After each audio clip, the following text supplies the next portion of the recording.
If I asked you about stock trading, this is probably the image that springs to mind. The New York Stock Exchange trading floor, a scene synonymous with stock investing itself, where dealers meet in person to buy and sell stocks, seeking deals for their clients and employers and shouting prices across the trading floor. This used to be the most common method of trading. Nowadays, you can do most of that online. Advances in technology have even allowed ordinary people to try their hand at trading at home in order to make money. But despite the fact that trading involves stocks and other investments, it is commonly viewed as a very different practice than investing, which is what you and I probably do when we buy and sell stocks. Being a trader, whether professionally or as a pastime, is not the same as being an investor. While you've most likely heard of people making a lot of money from trading, it's an area that uneducated people should avoid. Why? On today's CryptoWalk video, we'll answer that question and more. If you look at the literal definitions of the terms investing and trading, you probably won't be able to tell the difference. After all, investing is the act of spending money in the expectation of gaining a larger benefit or return in the future, whereas trading is the process of purchasing or selling investments.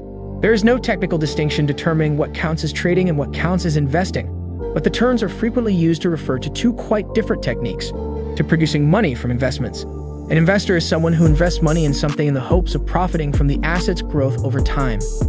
A trader, on the other hand, is someone who makes money in the short term by frequently buying and selling stocks or digital assets. In other words, one is based on gradual appreciation, while the other is based on market volatility. Being a trader can today mean a variety of things. Many businesses actually hire traders to assist them in carrying out their investment decisions. For example, if an investment business decides it wants to own shares of Plain Bego Co., it will hire a trader to assist them in obtaining the greatest price for the shares. However, in this video, we'll be focused on traders who operate solely for the purpose of making money. And there are two major areas where this approach differs from investing. 1. Trade timing, and 2. Stock analysis. For timing, as previously said, investing is often a long-term plan, whereas trading is more focused on the short term. When you buy a digital asset or a stock, you're wagering that the firm will develop over time, either by expanding its asset base or increasing its revenues.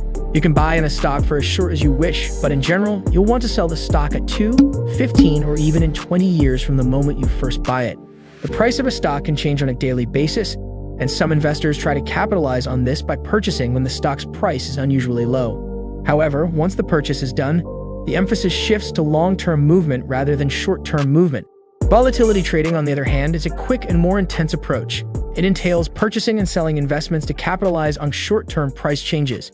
Day trading, for example, entails individuals purchasing and selling stocks on the same day, whereas swing trading extends the process over a few weeks, months, or even years.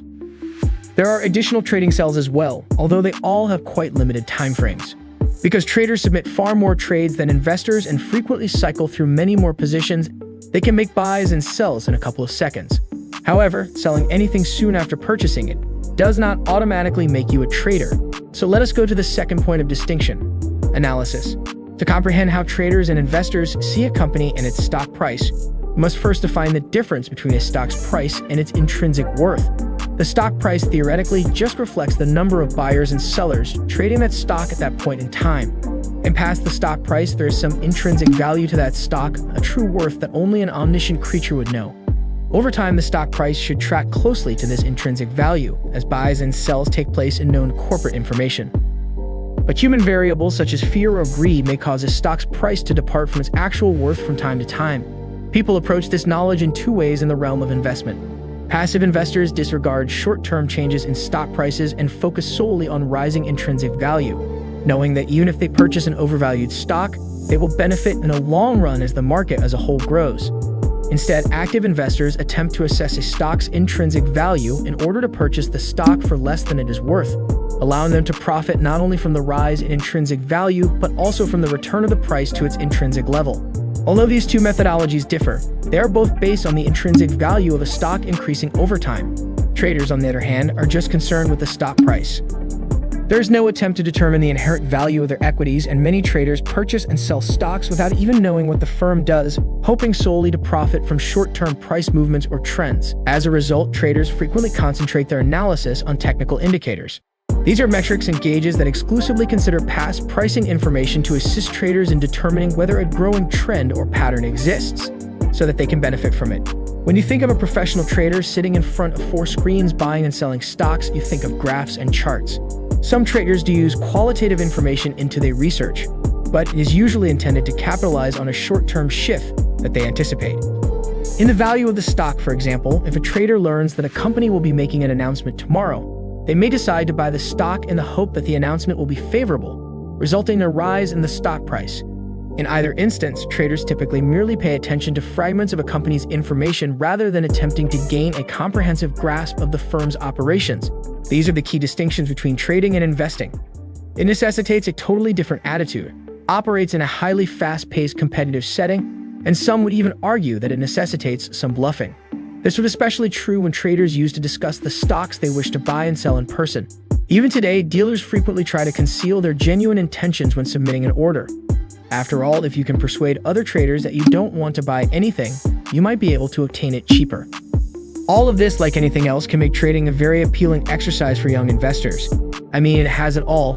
Competition, fast trades, and quick payoffs, and with all the advertising we see online of billionaires with their private jets detailing how they went from zero to hero with their $300 trading method, undoubtedly appears to be a rather straightforward area to enter. However, trading is a high-risk activity. Most traders spend a significant amount of money into each trade. They may even borrow to leverage their returns, exposing them to the short-term volatility of particular bets. It also necessitates a significant amount of time and work. Many trades yield merely a fraction of a percentage point. This means that traders are constantly reinvesting their profits in new positions, and the truth is that with non-professional traders, there isn't much working in your favor. When you consider that you're competing with industry pros, you're frequently compelled to make selections based on fragmentary information. I'm not suggesting that trading can't be profitable. Some people create a full-time living from home through trading operations.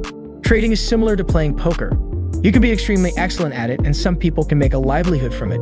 But there is a lot of probability involved, and with other exceptional players at your table, the chances are frequently stacked against you. So any advisor would undoubtedly tell you that investing is the superior option for the average person.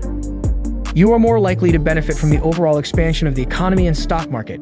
You won't get the same adrenaline as you would with a triple levered buy on an out-of-the-money put option, but that's probably for the best. This is CryptoWalk. Thank you for your time. See you on the next one.